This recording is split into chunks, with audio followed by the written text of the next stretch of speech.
Welcome to Athena's listening crew. My name is Renee, and I'm here along with my co-host Lina.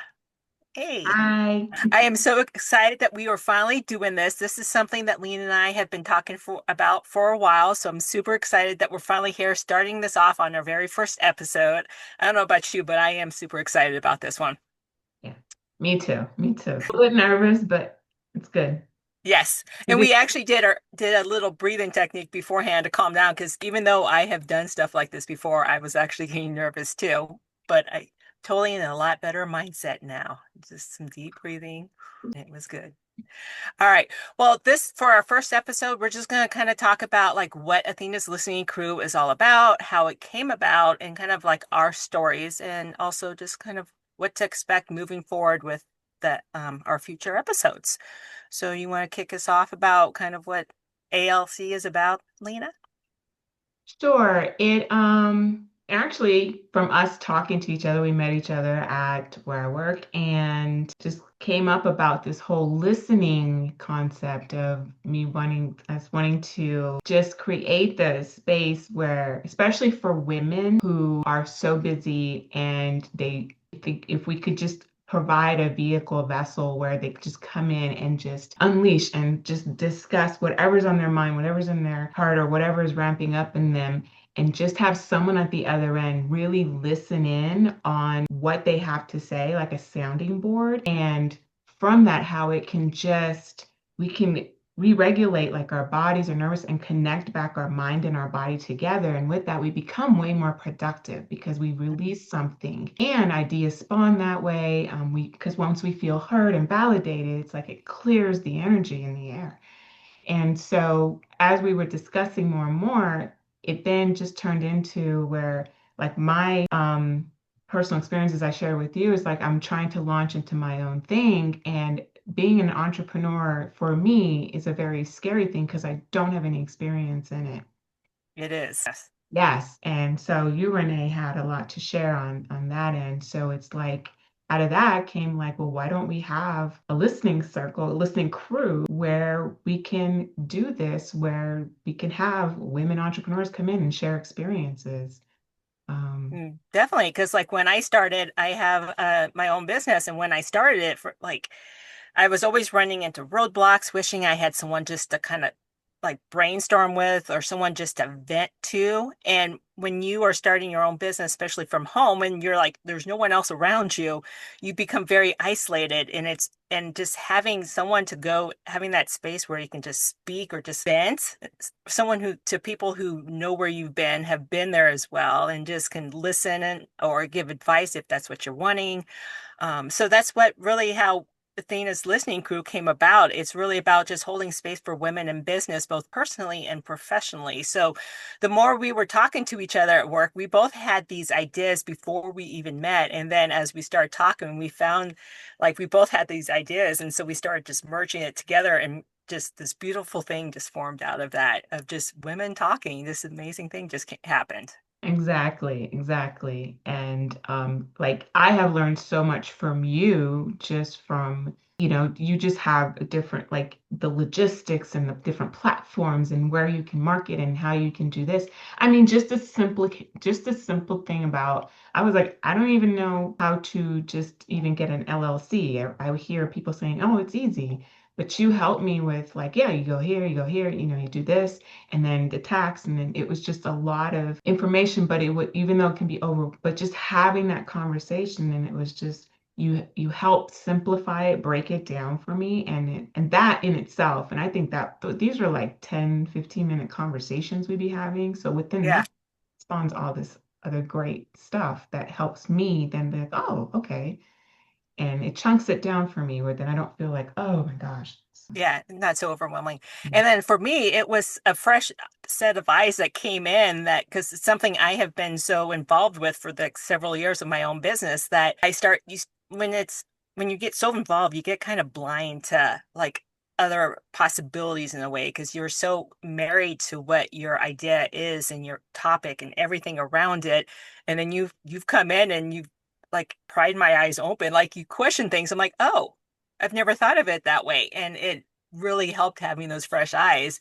And then you also realize talking to others how much that's kind of like a normal that you don't realize you have when someone else doesn't have it. Like we were talking about the podcast and you made the comment about not even knowing how to start it. And I'm like, oh, I got it. And I didn't even think second about like any seconds about it. And then I was going to go on another topic and then but your face was like, really? And I'm like, oh, I guess not everyone knows this because some things just become natural and you forget what you know and like what you actually do know because you're so focused on what you're trying to learn. I guess maybe I'm saying Right, that. yeah, Yeah. because I think we forget we are already resourced with a lot of Hmm. information because we have lived experiences.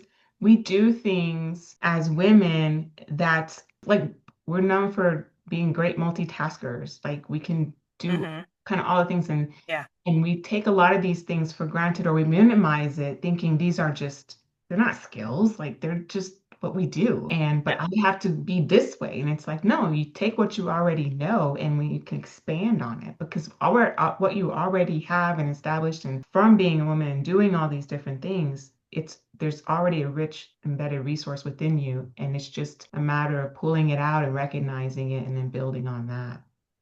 And And it's so true. We do minimize things. And I forgot who I heard this from not too long ago. It's like the biggest thing you have to do is you have to look at your business not as a hobby, but as a valuable resource, as it's an asset to you. It's not just a hobby. And I think a lot of women, like, depending on how you were raised, a lot of us, it is, oh, we're women, so we can't do these grand things. So what we're doing, they're just little hobby things or just for fun or because we're not the main breadwinners or it's not like a huge multi-million dollar company. It's just kind of a little hobby. And again, we minimize things. Like side note, like women who apply for was it if you're looking to apply for a job, they've actually done studies on this and something like, and I forgot the exact numbers, but something like women when they looking at a job to apply for, they usually don't apply unless they match like 80% of the requirements, whereas men will apply if they only match like 40 to 50% of the requirements. And so we have this expectation that we have to have all this in order to apply, or we have to have all this in order for it to be a legit company, a legit business, and we don't play it. Yeah. yeah, because if we don't, we put such standard on a high standard on ourselves. Because if we don't meet that 80% threshold, we Hmm. start thinking we don't belong there. That imposter syndrome starts creeping in. Yeah. And it's interesting because you said that statistic. I was just kind of looking up out of curiosity, what's men's attitude and women's attitude being an entrepreneur, like what are the stressors and what are the challenges and one of the categories that they did a statistic with, I think it was 227 entrepreneurs across 46 countries. So it's a global study. And when I saw imposter, like my eyeballs went right over there because it was like that was one of the areas where it said there was more women that feel has that imposter syndrome than men. It was like 41.2%. And but yet they are persistent at becoming entrepreneurs. Like they still are going at it, and you know they contribute. I think it's like 14 million women have their own businesses, so they contribute a huge part of the economy. And in our United States alone, it's a huge part of the GDP. So yeah, and yet we're battling with this imposter syndrome if we don't meet this certain threshold of Hmm. what we think we qualify to be there for. So it's quite interesting. Yeah, definitely. And so that's like, the more Lena and I we just discussed, we like just chit-chatting as we were passing paths. And it just kind of grew out of that. Because for me, my history is I've had a business. Let's see, it started out of COVID actually. When COVID happened, I realized I had to go into private practice at the time. And it was learning how to deal with the private practice, how to start up a business, what kind of liability insurance I needed, what do I need to start, like the video, the audio, like all those little basic things that wasn't taught to me because I wasn't raised to be like, oh, you can start a business. I was raised to you get a job in a multi-million dollar company and get a pension. And so just coming in, like I was scraping by trying to figure that out. And then as I was figuring things out, and I slowly was, but I was always looking for like a mentor. I actually went and hired a business coach and turned out it wasn't really a business coach. Well, it wasn't the business coach I was looking for. So that was expensive learning. Um, a learning mistake there, learning episode, learning event, for whatever you want to call that. So learning from that, that wasn't getting what I need. All right. So I shifted past, went down another route, and then I started learning more. So I started my integrated health coaching business. And it's just been a slow trickle trying to figure everything out and balancing it, and then balancing it with our lives, because women, we juggle so much. And I don't want to discount men, because like there was a study I did, well, not a study I did, the study I researched when I was in my undergrad about like the amount of men, what men did in the household compared to the percentage of women, what they did in the household. And it was your standard bell curve, right? So there were some men that did almost everything. But what they found is that like women tend to do more at home though. And then these women also have full-time jobs. They've got to take care of the kids. They have a little bit more on their plate. And so some men do that, but we find that tends to lean more heavier towards women who do this. And so me trying to balance my personal life with the businesses and everything I was trying to do is just, I needed that someone to talk to, and I didn't have that. So that's where I've been sitting on something like this for like the last couple years, and then just start talking to Lena, and I was like, oh, is this it? Are we actually going to create something now for this? Because I've been wanting to do something like this for so long. So, Me too. I really have it, and it wasn't, I just saw more and more. I got involved in a organization that kind of leaned me, where I leaned into more of this whole listening concept, because I did hmm over 20 years in the Air Force, and it's taking orders, there's no one there to really listen to you. It's you're listening to orders and hmm doing this. And only a few voices, it seems like, gets heard in the room. And when I came out of it, and I started working in this organization where a lot of it is about being in a room and listening, leaning in and listening compassionately to the other person and hearing what they say without judgment. And then to be able to also, there's a human connection that happens. And it's like you're not, the other person is, it wasn't my job to solve that person's problem, nor that person to solve my problem when it was time for me to speak.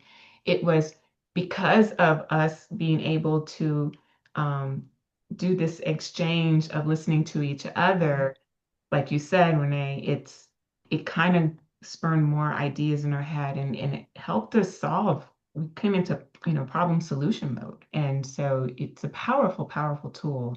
And so yeah, and that's what you and I are hoping to, that's why we're doing this, so we can invite others into the space and see what comes.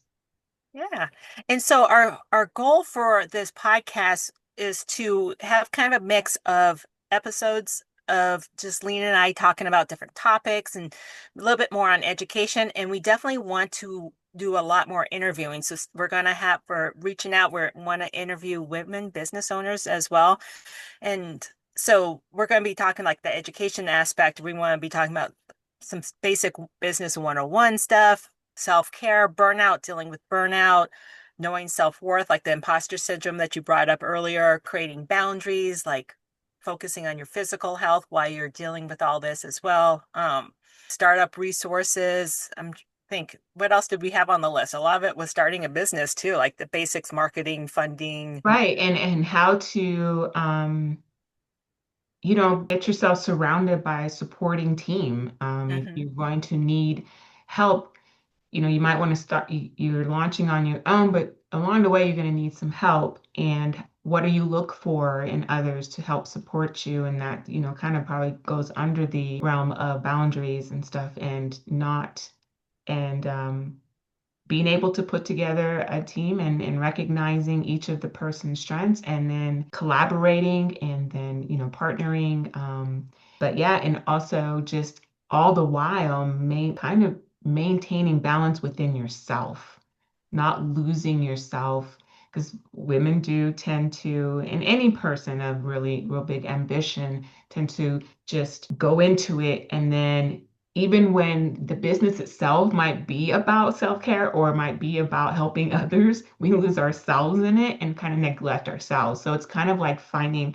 having that discussion too of what people do to balance those two out, to have them self-grounded keep themselves grounded as, you know, you're starting out a business or maintaining a business because it does require a lot of energy and a lot of time. hmm And women, we are by nature, not all of us, because sometimes I'm not, but we by nature are caretakers.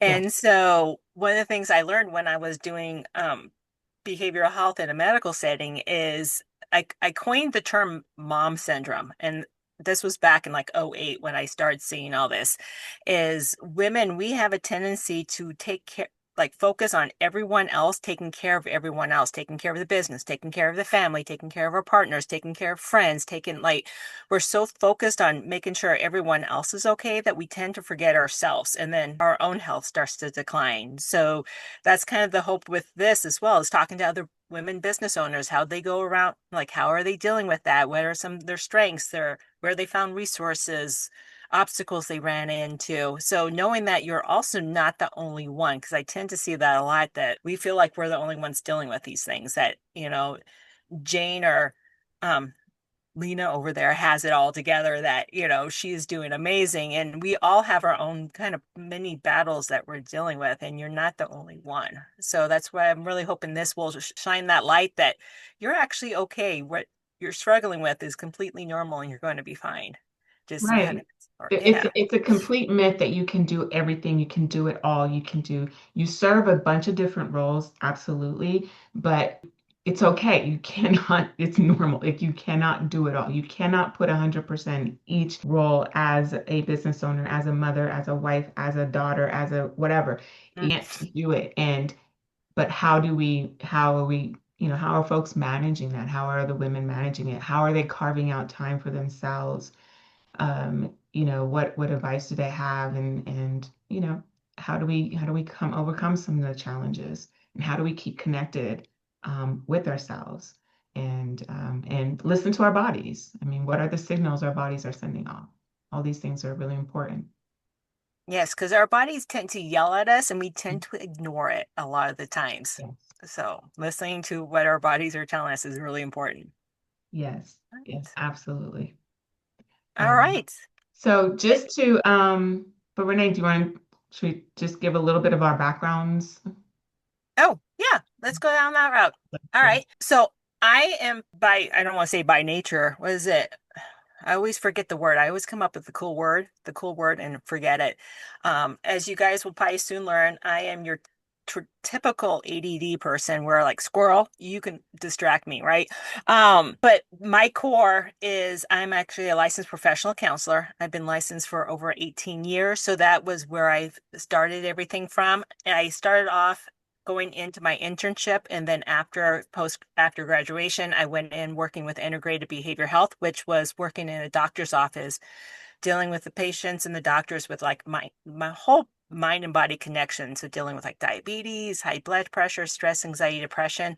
I mean, I totally fell in love with it, which I mean, keep in mind, I actually was originally a biology major before I went into psychology. So it brought my two loves together.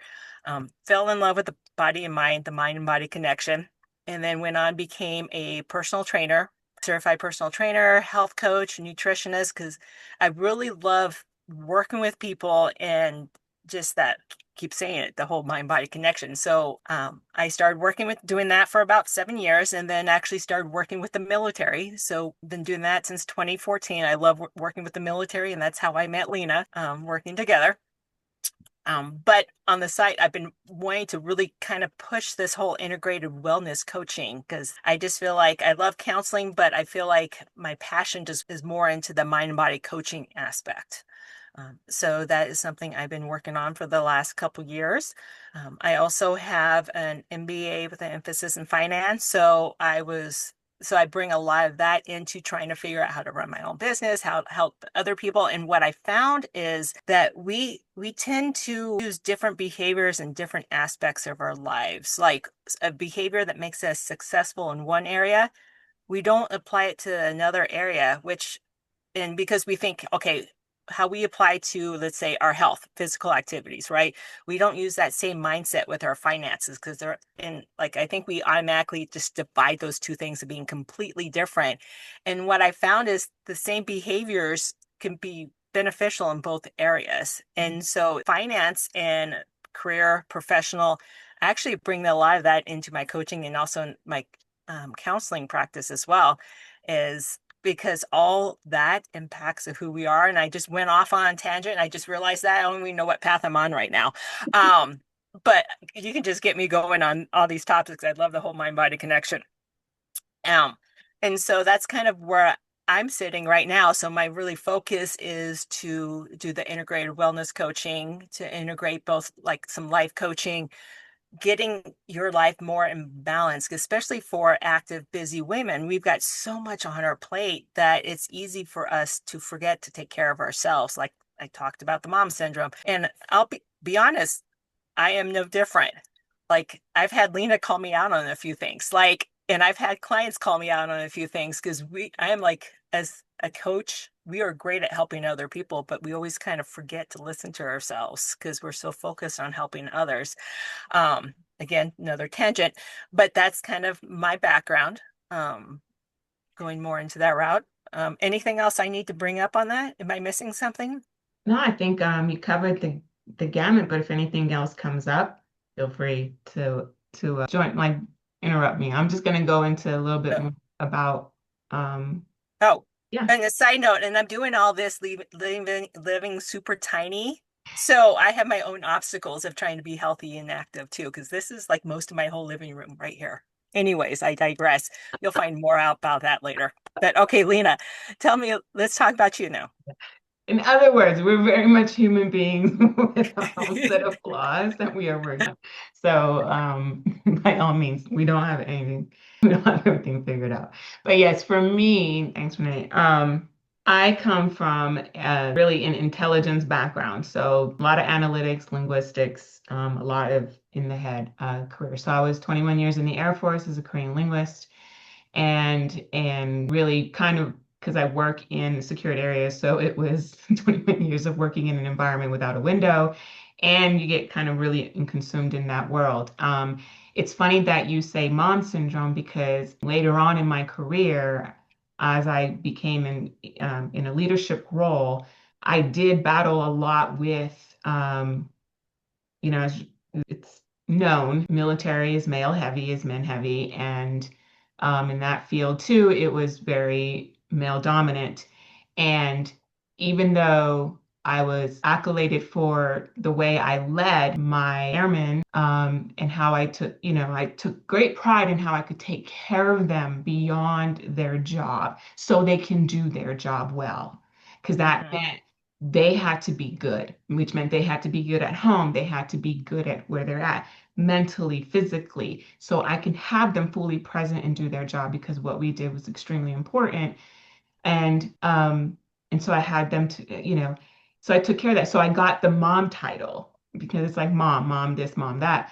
And but the leadership, some folks in the leadership, not my boss was great about it, but there were some folks that were my peers in rank and a little bit above that kind of made fun of it.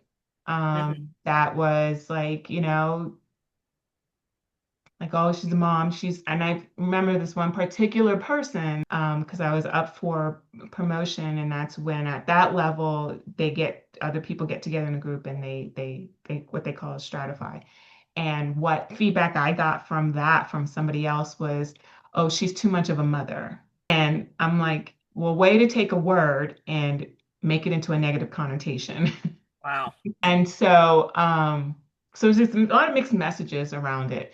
And anywho, so at that point, then once I retired out, because I am a mom, I do have you know, 3 children and a husband. So that I became a conflicted person where I had this career that was all consuming and I was taking care of all these people at the same time. I was starting to really emotionally neglect my own children because, like I said, I could not, even though I tried to be both places, it just was virtually impossible.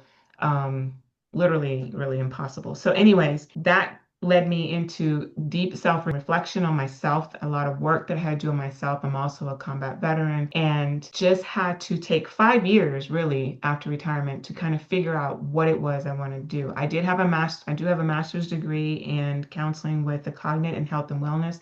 But that's it. It's a master's. I did not go into any type of practicum after that. So I was like, what can I build on off of that? Because through a lot of self-reflection, I was disconnected. I discovered I was disconnected. My mind was over here, my body was over here, my body was breaking down.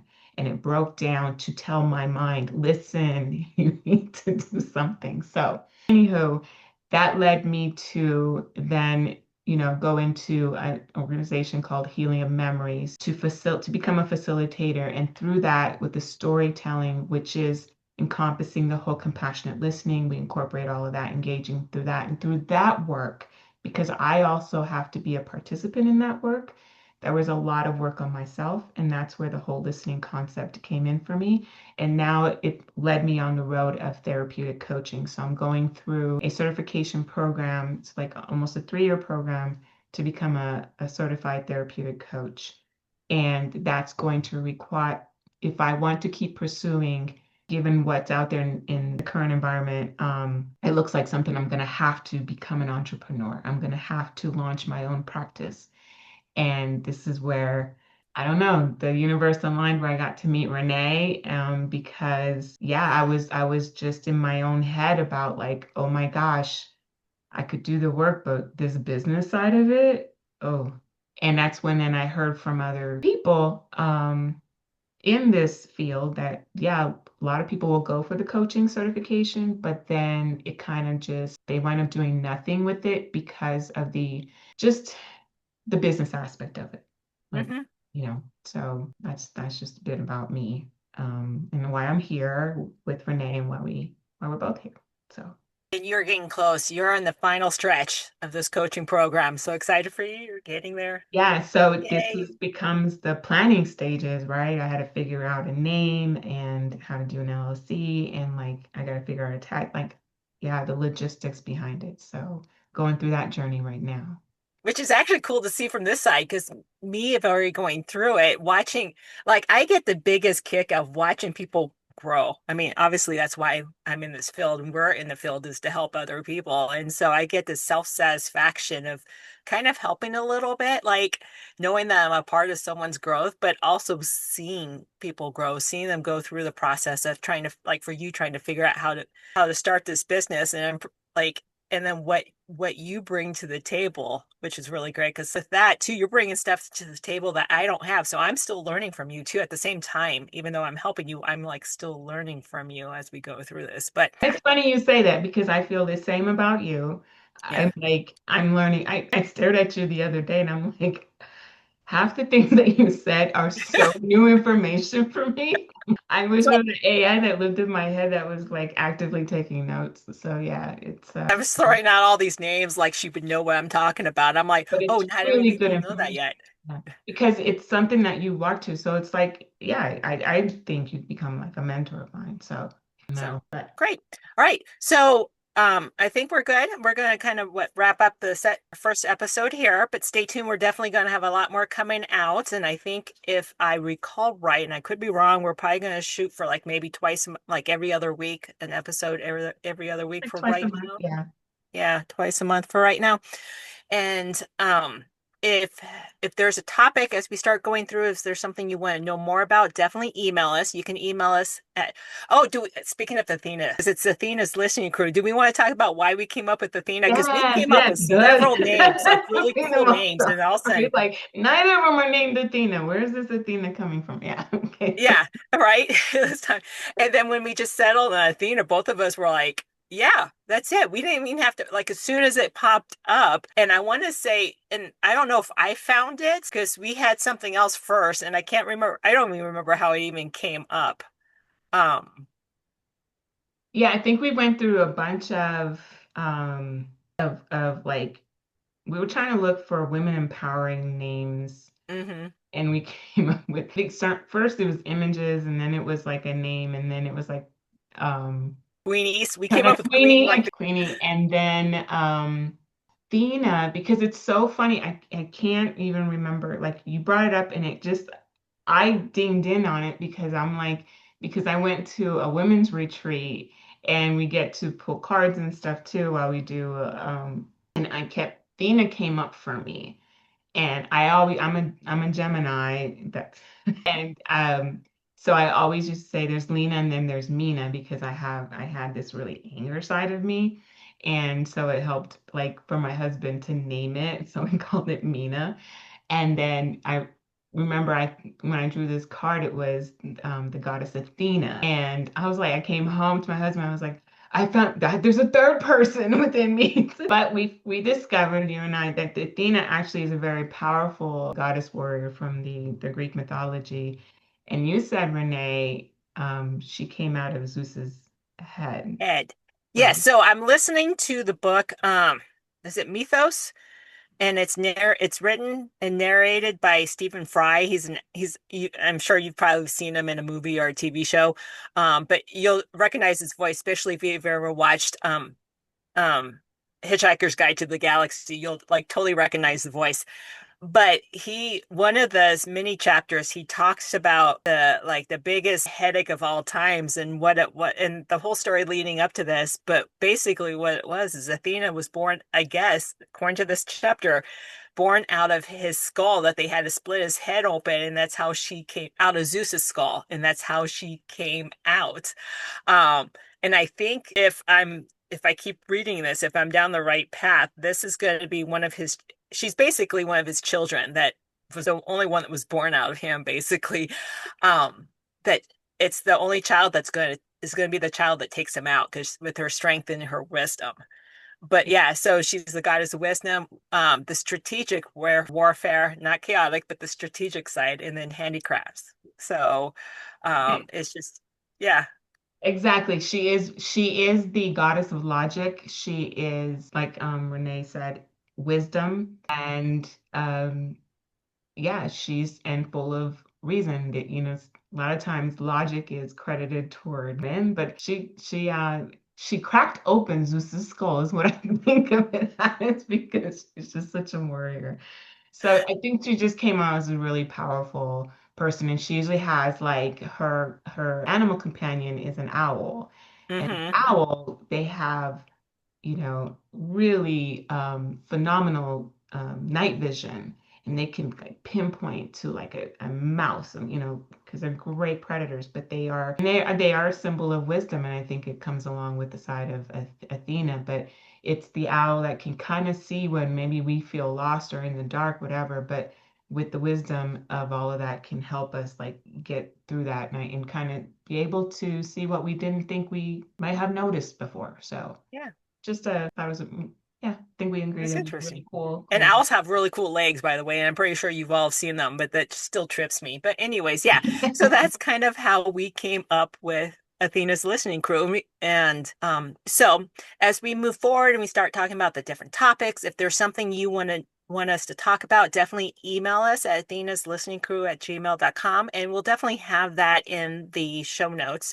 And then we're also going to be moving the video part of this podcast over to YouTube as well. So we'll have this on YouTube moving forward. And then if you're a woman business owner and you want to kind of talk about like what's helped you through your support system, the strengths that you use, what you have to overcome, definitely reach out to us too, because we are looking for, as many women business owners that would be willing to share their story with us too. Yeah. Yes, that would be absolutely wonderful and invaluable to all the listeners. So Yeah. All right, great. So this is a wrap. So this has been awesome. I'm excited. So stay tuned for another episode, and we will see you guys next time. thanks for listening. Bye. Bye.